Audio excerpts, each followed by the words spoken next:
സ്വർണ്ണമുണ്ട്. ഇവിടെ ഉണ്ട്. സ്വർണ്ണോ? ഇവിടെ ഉണ്ട്. ഇവിടെ സ്വർണ്ണോ? അതേന്ന് വിഷുവിന്റെ ഹോട്ടലേ അവര് മറന്നു വെച്ചിട്ട് പോയ ആ സ്വർണ്ണം ഉണ്ട്. അതിവിടെ ഉണ്ട്. ഞാൻ കണ്ടതാ. നിങ്ങൾക്ക് എന്തോ കാര്യമായ മാനസിക പ്രശ്നം രാഘവേട്ട. മറവിയല്ല, നിങ്ങളെ മറവിക്കല്ല ചികിത്സിക്കേണ്ടത്. ഇനി ഇത് വെച്ചോണ്ടിരുന്നാലേ നിങ്ങൾ മുഴു ഭ്രാന്തനായിട്ട് മാറും. ഒന്ന് പോകാം. വാ, എണീക്ക്. വാ രാഘവേട്ട. ഇങ്ങനെ ഭ്രാന്ത് കാണിക്കാതെ വരാനാ പറഞ്ഞത്. പൊന്നി, ഇതൊക്കെ നാടിക്ക് പെറുക്കി വെച്ചിട്ട് വാ. അതിവിടെ ഉണ്ട്. ഇങ്ങോട്ട് വാ രാഘവേട്ട. വീട് ഭാമേ, വീട് നോക്കട്ടെ. ഞാൻ കണ്ടതാ. സത്യമേ, രാഘവൻ സാർ എന്താന്ന് വെച്ച് നോക്കിക്കോട്ടെ. എല്ലാം ഞാൻ അടുക്കിപ്പെറുക്കി വെച്ചോളാം. എന്ത് നോക്കാനാ? ചുമ്മാ എന്തൊക്കെയോ ആലോചിച്ച് കൂട്ടി കാണിക്കുന്ന ഇതൊക്കെ. ഇതിനകത്ത് എന്തിരിക്കുന്നടി? ഇങ്ങനെ കിടന്നു നോക്കാൻ നിധി ഇരിക്കുന്നോ? നിധി അല്ല എന്റെ ഭാമേ, ആ സ്വർണം ഞാൻ കണ്ടതാ. നമ്മുടെ മോനെ രക്ഷിക്കണ്ടേ? ആ സ്വർണത്തിന് വേണ്ടിയല്ലേ അവനെ അവര് പിടിച്ചോണ്ട് പോയത്. അത് കൊടുക്കണം, അത് കൊടുക്കണം, അത് കണ്ടെത്തി കൊടുക്കണം. എനിക്ക് എന്റെ മോനെ രക്ഷിക്കണം. എനിക്കറിയാം അത് ഇതിനകത്തില്ലെങ്കിലും ഈ വീടിനകത്ത് എവിടെയോ ഉണ്ട്. ചുമ്മാ എവിടെയുണ്ട്. പിന്നെ ആരെങ്കിലും അതെടുത്തിട്ടുണ്ടെങ്കിൽ എനിക്ക് തിരിച്ചു തരണം. എനിക്കെന്റെ മോനെ എന്റെ വീട്ടിൽ കൊണ്ടുവരാനുള്ളതാ. കണ്ടില്ലേ ഈ ഭ്രാന്ത് തുള്ളുന്നതിന് ഞാൻ എന്താ ചെയ്യേണ്ടത്? മോനെ പോലീസ് കൊണ്ടുപോയതിന്റെ വിഷമം കാണും. അതിപ്പോ എനിക്കുമില്ലേ? എന്ന് വെച്ചാ ഇങ്ങനെ ഭ്രാന്ത് തുള്ളിയിട്ട് എന്താ കാര്യം?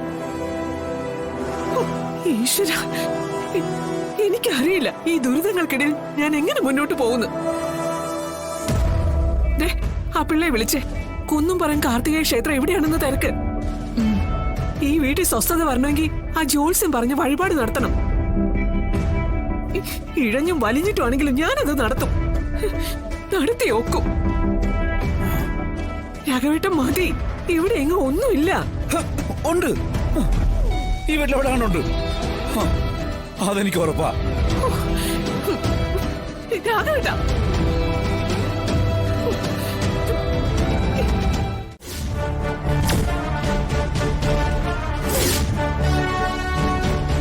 ആ കുട്ടിക്ക് എന്തെങ്കിലും പറ്റിയാൽ ആ കാര്യങ്ങൾ പിന്നെ ഞാൻ പറയാതെ തന്നെ ഊഹിക്കാലോ.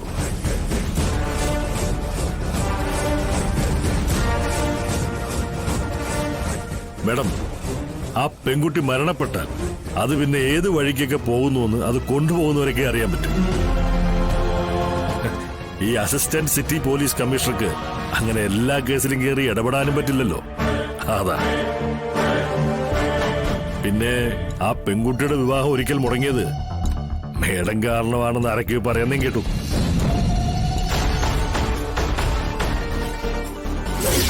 ഈ വിവാഹം നടത്തരുത്.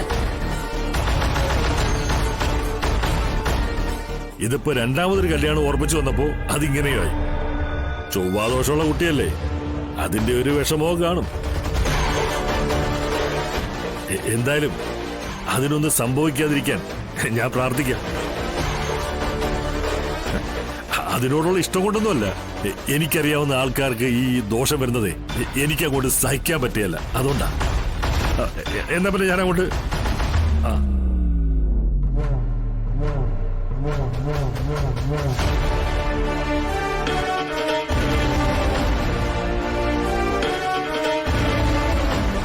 ആ കേസൊന്നും എന്റെ കയ്യിലോട്ട് കെട്ടിക്കൊണ്ടടാ.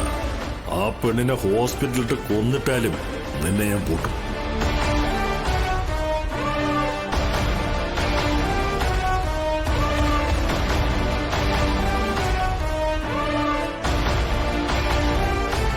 ഇതിൽ ചന്ദ്രബോസ് കളിക്കും. അറിയാവുന്ന കളികളൊക്കെ അവൻ കളിക്കും.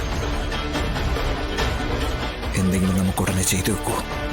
ഓട്ടോയിൽ വെച്ച് കാണാതായ സ്വർണം അത് എത്രയും പെട്ടെന്ന് കണ്ടെത്തേണ്ടിയിരിക്കുന്നു. എന്നാലേ ഇതുമൂലം ഉണ്ടായേക്കാവുന്ന എല്ലാ പ്രശ്നങ്ങൾക്കും പരിഹാരം കാണാൻ പറ്റും.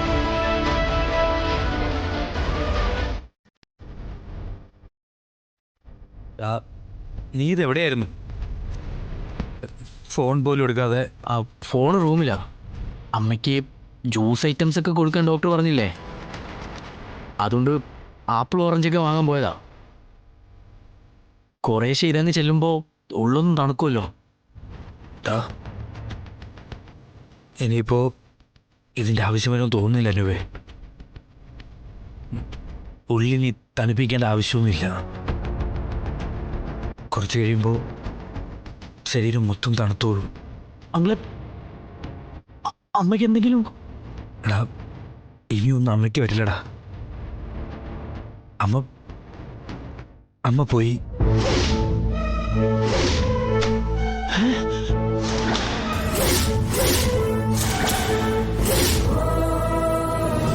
എന്റെ ചേച്ചി പോയി. നമ്മളെല്ലാം വിട്ട് മറ്റൊരു ലോകത്തേക്ക് പോയടാ. അയ്യോ ഈശ്വരാ.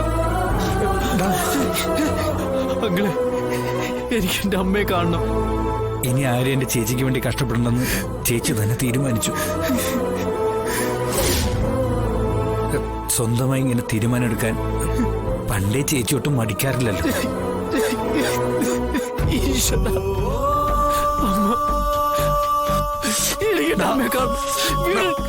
ഇപ്പൊ അങ്ങോട്ട് ചെല്ലണ്ട. അവര് റൂമിൽ നിന്ന് മാറ്റി.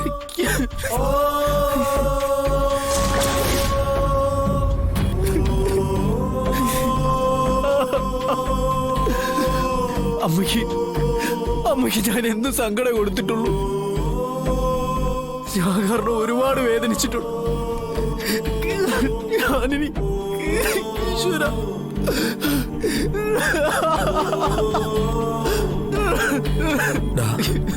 സ്നേഹമായിരുന്നടാ. എന്റെ ചേച്ചിക്ക് നിന്നോട് സ്നേഹം തന്നെയായിരുന്നു.